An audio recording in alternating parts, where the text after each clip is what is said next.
Hey friends.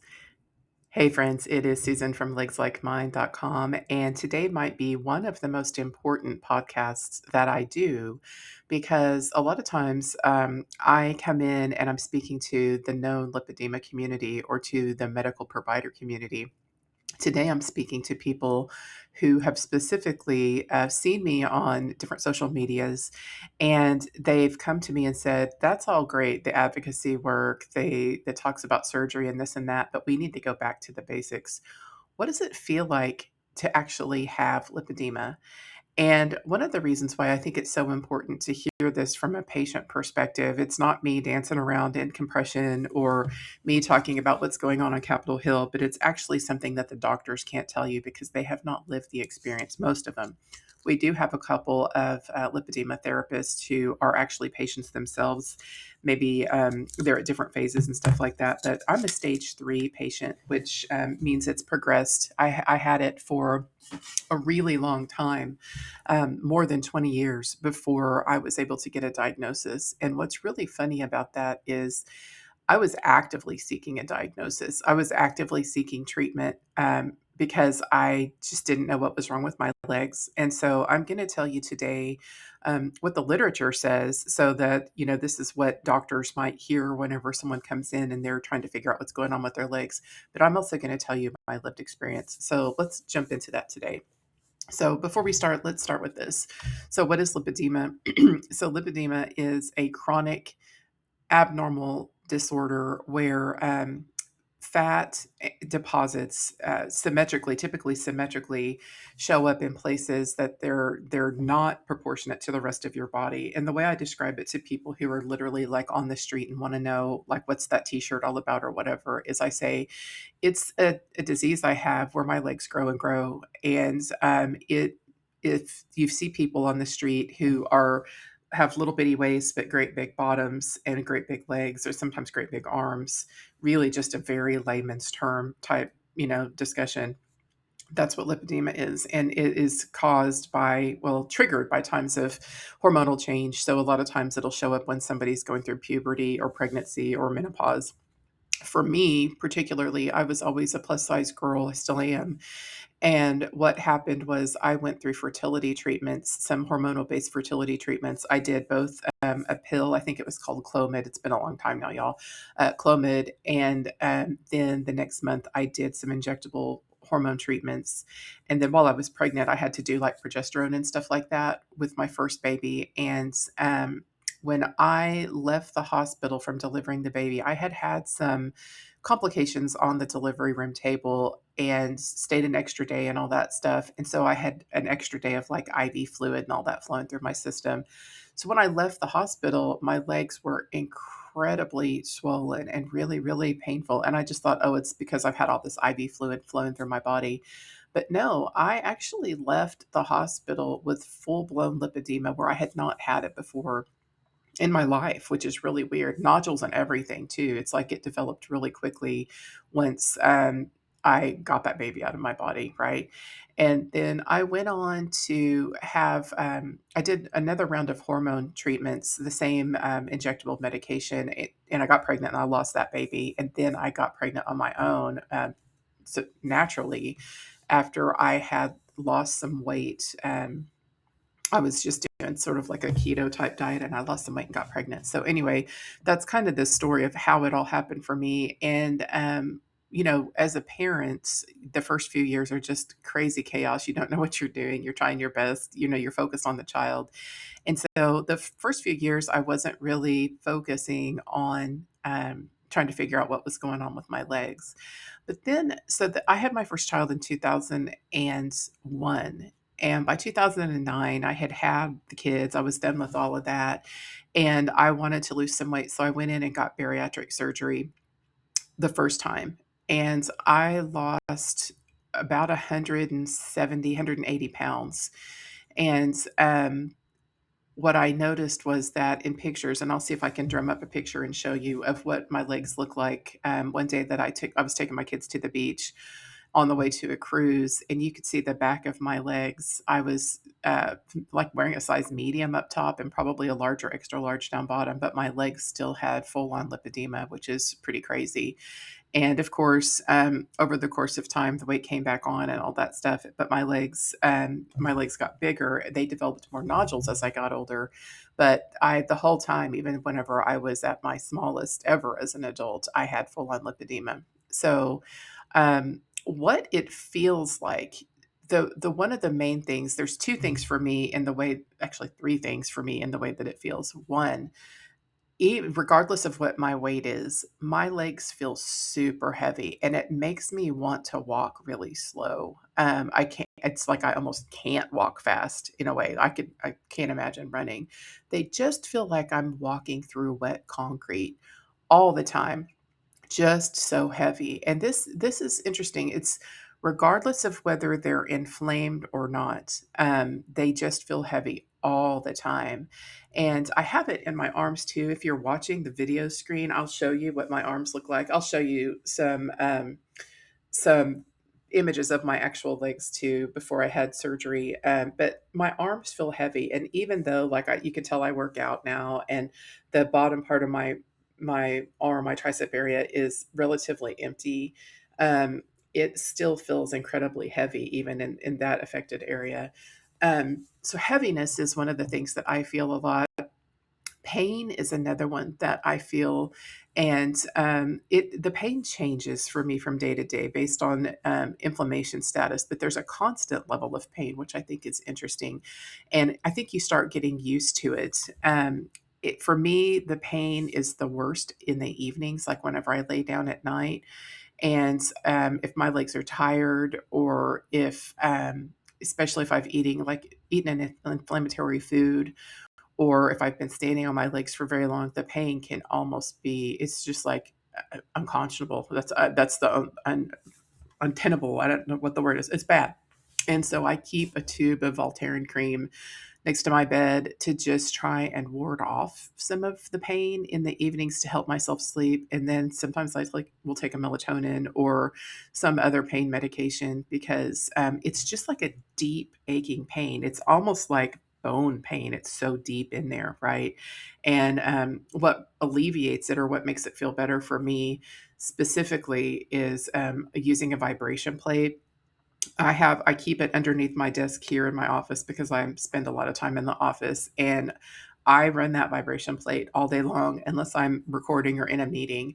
And it's like the wiggle jiggle. It's like a good pain, but it sort of like just makes it feel better for that temporary amount of time. And so there's this constant level of pain, and then on days whenever I've overdone it or I've stood too much or whatever, then there's real pain, like it went from a four, the constant four, to an eight or nine in the evenings. And so that's the part of it that is probably one of the biggest telltale signs. It's called the painful fat disease for a reason, right?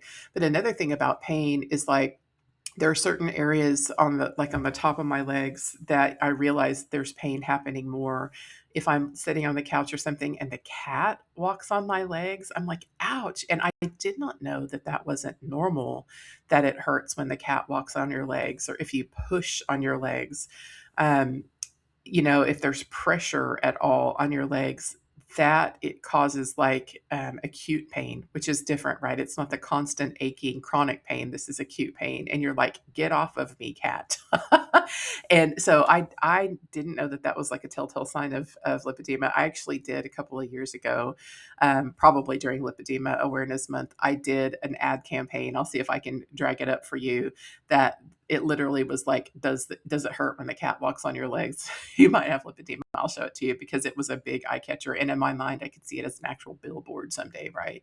So pain, and then heaviness was the second one. And then the third one for me, what it feels like is this feeling that you can actually feel individual fat cells. And I know this is gross, and I'm sorry for grossing you out, but this is how it is. Like, I have it in my mouth, and I just thought that it's normal to be able to like bite on individual fat cells inside my mouth, which is weird. It's like I can grab on it, and in here they feel like there's the size of like grains of rice. But I have nodules, and this has been verified by a doctor. So I've a couple of times now I've gone to be examined by providers, like trained lipedema providers with the Lipedema Foundation as a part of their biobank campaign. And what that is when there's like some kind of an event or conference, the Lipedema Foundation will set up in an area nearby in that building, and they have doctors who will help. They'll weigh you, they'll do spit samples. Sometimes they'll do other kinds of actual like taking of a body sample. I've never done anything else besides the spit, but they actually go through a really, really in-depth checklist. And there are two providers in the room. You go in wearing a gown, but in your underwear, and they go through basically head to toe, and they're palpating different areas.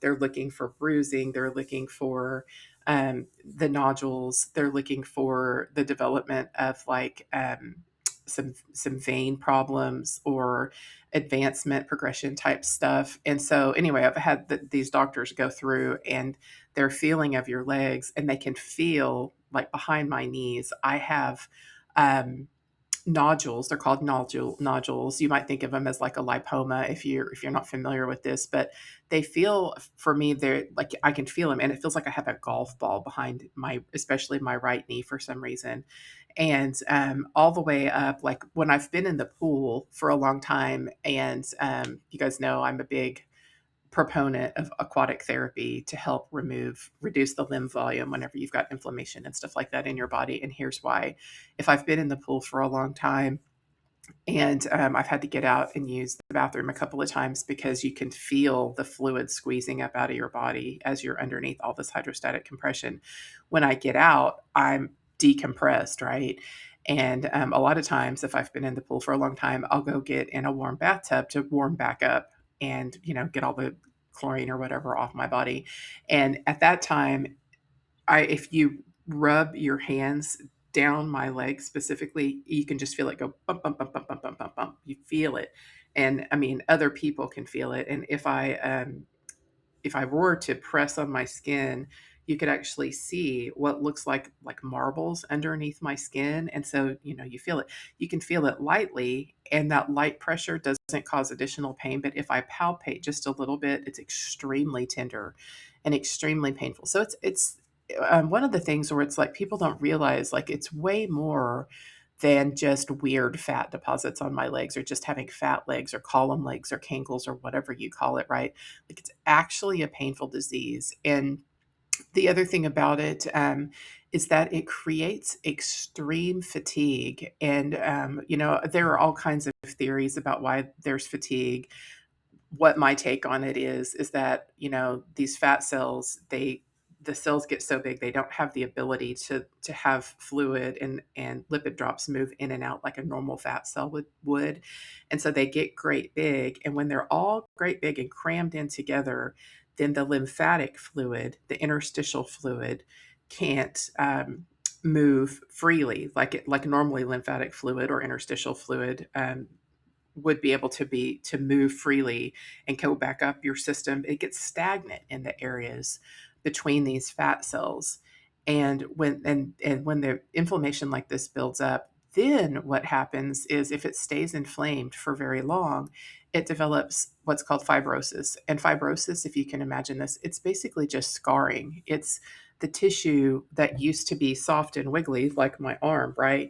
It gets hard. And in my legs, before I had my first surgery, I had if this is like a normal leg, like let's say it's shaped, more like this, my leg was going down, but it had an extra whole chunk that was just like a hard thing. And whenever I would wiggle my leg like this, this one piece would just move like, and it's like 8 to 10 inches long, big. It would just wiggle like that. And it was even like flattened on the back, where like I'd been sitting in a chair, or where my legs would, bend, and it would press on each other. So it was like forming to what I was telling it to do. And I'm an active person. I've always been an active person. So not lazy. I'm like super doer, you know what I mean? So it's not like a laziness type issue at all. It's just that my body was doing this crazy thing. So one of the first things that happened this fibrosis is especially tender. Whenever I went in for my first surgery, I had a lot of work done on the areas of my medial, the inside of my calves. And the doctor came out and he was just pouring sweat because he really was having to work to break up and loosen up that tissue so he could get the fat cells out and get that diseased, sick adipose tissue out of my legs. So, fibrosis is another thing that, from a patient perspective, you feel it. And those are sort of some of the physical things that you feel like. So, tenderness, extreme heaviness, and just weight and inability to move quickly. And the pain, like the pain whenever the cat walks on your leg, and then the presence of nodules for me was really big. I'll note too that I've had 3 lipedema removal surgeries. I had it before I started entering like the later stages of perimenopause, and I'm 52 now. Over the last couple of years, the lipedema has grown back in a lot of areas, especially behind my knees. That seems to be an area that's just like super active. Whereas like my lower calves are still relatively calm, but behind my knees, you can now palpate those nodules again, like they never left in the first place, right? Other areas that will probably never be treated, like how are they going to treat the inside of my mouth? It's just part of who I am. Um, I've always wanted to feel the inside of someone else's mouth, but I haven't done that because it's weird. To see if anybody else feels like these grains of rice all in their cheeks and underneath their lip and all that stuff. But that's how it feels. But there are other things that you feel as a patient that I want to mention too. You feel, for me, I felt extremely frustrated because I had bariatric surgery not once, but twice. Um, I lost the weight and then I had problems with my surgery and had to go in and have it revised. Like it was causing me physical problems when my esophagus blew out. And I never was able to lose the weight in my legs. And I trained for a half marathon. I actually did a half marathon. I walked it, but the training program was like months and months and months of building up to walking these 14 miles a day. And I mean, I was eating like a can of tuna for a meal. I mean, I wasn't eating a lot, and my everything else was losing weight. My legs just weren't. It's really crazy. So that's incredibly frustrating. And like I went to several different gyms, I to see if we could do some targeted, weight training exercises and stuff like that. And every trainer that I talked to was like, Susan, that's not really how it works. Like you can't really target an area for fat reduction. You can target an area for a muscle build, but not for fat reduction. I also went to my doctor several times complaining about the pain, and she was clueless. She was very helpful, but she was like, I don't know. I don't know what it is. So she sent me for x-rays. We did the x-rays. We did CT scans. We did MRIs. We did blood work. I had a lymphoscintigraphy. I mean, they just all kinds of stuff. And it just never was put together that I had a disease called lipedema. And just to tell you a little bit more about my story, I mean, it's incredibly frustrating. 20 years, right? 20 years. And I am an educated person. I'm a research, I will dig in on the research. I'll do anything I can to learn about anything. I'm just kind of like that.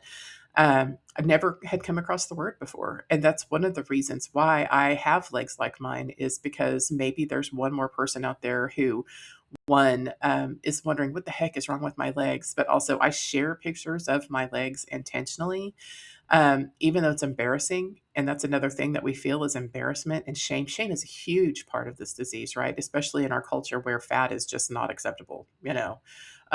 Heaven forbid we should be fat. But it is embarrassing. It's embarrassing to have. And I started naturally just looking for things like Spanx. I started at work. I was a professional. I was a high level manager in the government, and always was having to wear business suits and stuff. And my wardrobe naturally just started migrating towards, okay, I know that nobody else wears pantyhose, but I was always wearing control top pantyhose if my legs were showing. I was always trying to cover my feet. And then I noticed that my dresses were getting longer and longer and longer because I was just trying to cover up, and still look professional, still look cute and stuff like that. So, I just didn't want to be embarrassed by other people knowing dirty little secret underneath my dress, So, and there is a lot of shame involved with it. So for me, knowing that I had an actual disease, even if I never had treatment, it helped with my mental health and how I felt about myself. Because I've been successful in every other area of my life besides getting these legs under control, right? And so I always just felt like it was my fault. And knowing that okay, this is a legitimate thing, like you actually need medical treatment, that kind of thing. It helped my mental health a lot. So, the other thing I want to say about how it feels to have lipedema. So, I do wear compression every single day now because when I put that compression on, like in the morning, I actually almost every single day, once I pull it up, I'm like, oh, it feels so good to have that support and have this pressure on my legs where you can feel that they're starting to they're wanting to come out, for the day or whatever. And then you pull up the compression and I feel a sense of stability with my joints that I wouldn't get if I didn't have compression on. But I also just feel this sensation of like, oh, it just feels better. So, and the other thing about that then is too, I feel so bummed out about having to wear compression. It is hot. It goes all the way up to the bottom of my bra line, right? And in the summertime, it's freaking miserable. I'm not gonna lie. And so it's great that I have that relief from the pain, and I'm thankful that somebody invented compression, right? But it is hot and it's constricting in my movement a lot. And that's super frustrating as somebody who has lipedema. So that's what it feels like. I mean, there's all kinds of information on the internet from like a what do you see as a provider type thing. Like it will say like, oh, easy bruising too, right? But what a doctor might see is they see this disproportionate fat that's been deposited symmetrically, either in the arms, legs, hips, buttocks, wherever, right? They can see that. They can see that there's some changes in the skin texture as you progress. The skin texture starts going from more smooth to more pebble like to look like an orange peel type situation because of all these little bumps and bumps that are underneath the skin. It looks more lumpy and bumpy on the top. The doctor may hear that you've got pain, but they don't know what it feels like to feel constant chronic pain every single day and then acute pain with palpation or touch or pressure on the legs at all too. So um, to hear it from an actual patient, I think is super helpful. And so, this is what I want to say to you if you have these kinds of symptoms. Do not ignore it because treatments like conservative therapy, especially wearing compression, especially learning what kind of foods might trigger extra inflammation in your body. For me, it's sweets, like real, like not just regular, like oatmeal type carbs, but sweets, like actual sugar for me is a trigger. And then wine, for some reason, is a massive trigger. And then the biggest trigger for me for lipedema growth and for lipedema pain is stress, chronic stress, acute stress. And I will tell you that if you didn't know this about me, I had a high level job where I was making very good money and I was on the road at least 1 week a month for more than 2 decades. And I was in a situation at work where we were having to do things like drop everything that you're doing. Congress needs a report, drop everything that you're doing and cut the budget. Okay. Like really stressful type situation. Oh, there's been an airline crash, drop everything that you're doing and join this committee. Or, we're hiring air traffic controllers, drop everything that you're doing and build a new system that won't go down. And oh, by the way, live in your office for 2 weeks and report around the clock. I mean, really, really chronic stress. I retired due to the stress having an impact on my physical body. I had a situation at work where we had something going on, and my leg actually had developed lymphedema at this point in time too, from just having lipedema for such a long time untreated. It definitely impacted my lymphatic system, and my left leg almost doubled in size overnight during a stressful period. And that's sort of what started me down the retirement path. And the reduction of that level of chronic stress was absolutely life changing for me. So chronic stress is such a terrible trigger for a lot of people, and I'm very grateful that I was able to go out on retirement and get away from that level of stress. So anyway, That's what it feels like as a patient. If you have um, if you have these symptoms, I'm the president of the American Lipedema Association. It's an organization that's mostly made up of patients, but we have patients, caregivers, and providers, and we're united together so that we can advocate for changes in insurance, changes in awareness, education, build community, and that kind of thing. We have classes and webinars and support groups and that sort of thing that teach folks how to live and manage their lives with lipedema and also resources. But we are also partnered with the Lipedema Foundation, who has so much excellent information out there on their internet website. They have guides for patients, they have guides for clinicians on not only how to diagnose the condition, but how to treat the condition with what we know now. There is no cure for lipedema, but we just have ways to manage the symptoms. And in my opinion, surgery is just a way to manage the symptoms.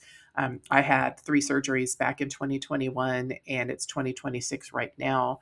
Um, Several areas have grown back. I'm still grateful that I had it because it increased my mobility and got rid of a lot of the deep, deep, deep pain that I was really feeling in those areas of my calves that had gotten fibrotic. So don't go this alone. Don't try and just pretend like it's not there. Go to your doctor, share the information with them about lipedema. If your doctor doesn't believe you or they gaslight you, tell you it's just obesity, find the new doctor if they're not willing to help you. That's what I'm going to say. So, anyway, I hope this helps someone. Thank you for the question from the viewer that reached out to me and said, hey, the advocacy and stuff is great. I just want to know what it feels like from a patient perspective. I think it's a great question, and I'm happy to answer that for you. All right. I hope you have a great rest of your day, and I will see you later. Bye bye.